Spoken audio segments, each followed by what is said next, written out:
welcome to The Explainer. One of the most important skills you can learn right now is how to talk to AI to get exactly what you need when you need it.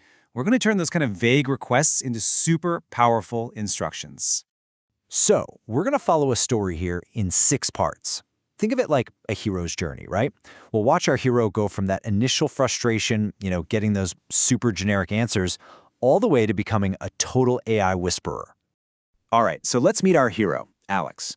She's got this brilliant idea for a new online store. You know the type, full of passion, ready to build something awesome from the ground up. But she hits a wall, and fast. She's an expert in her products, sure, but marketing? Not so much. So she does what a lot of us would do, right? She turns to an AI assistant for a little help. But oh boy, she is about to hit a very common, super frustrating roadblock.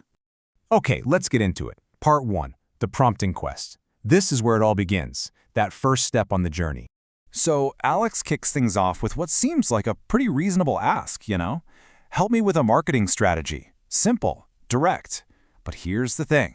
In the world of AI, a vague prompt like this, it's basically a recipe for disaster. It's like she's hoping the AI will just read her mind. And the result?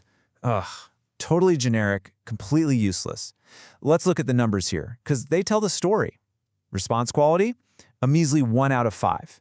She wastes over 30 minutes trying to fix it, and her project completion?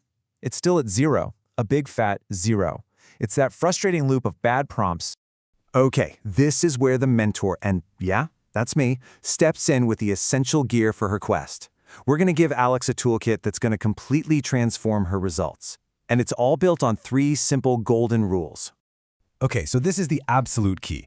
Everything, and I mean everything, changes once you master these 3 rules. Be clear and specific, use examples, and encourage thinking. Let's break down that first one. So, what does be clear and specific actually mean? Well, it means you stop treating the AI like some kind of mind reader and start treating it like a really capable but very literal assistant. You've got to give it context, the who, what, why, and how of your task. Don't just ask for help. Describe the project. Tell it who the audience is, what the goal is. You get the idea. Okay, let's see where this goes. Alex has the rules, right? But rules are pretty useless without practice. So it's time for her to run the gauntlet, to put this new knowledge into action on a real task. So, challenge number 1. Create some content for her store's blog. She needs an article about cybersecurity. But here's the catch. Her customers are not tech experts at all. This is the perfect test for her new prompting skills. Now, check this out. The difference here is it's night and day. On the left, you see her old lazy prompt. Write something about cybersecurity. Yawn. But on the right, the new prompt is loaded with specifics, the audience, the tone, the format, even the kind of content she wants. She's basically giving the AI a perfect recipe for success. And bam! Look at the impact.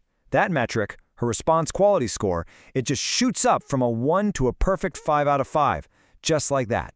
No more wasted time, no more generic junk. She got exactly what she needed first try. Okay, so with the basics down, Alex isn't a rookie anymore. She's ready to go from just being competent to being truly creative.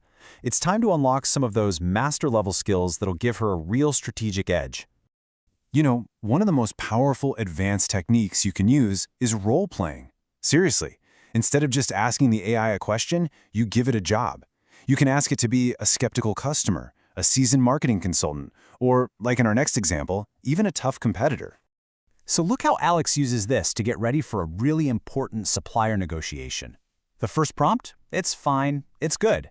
But the master prompt? That's a total game changer. By telling the AI to be the supplier, she's not just getting advice anymore. She's basically running a full-on simulation. And would you look at that output? The AI doesn't just hand her some generic tips. No way! It gives her a complete strategic playbook. It anticipates the supplier's objections and then arms her with specific, powerful counterarguments. This is how you use AI to think like 10 steps ahead of everyone else. But hey, the path to becoming a master is never a straight line, right? There are traps along the trail. So let's cover the common mistakes that Alex learned to spot and, more importantly, how to avoid them.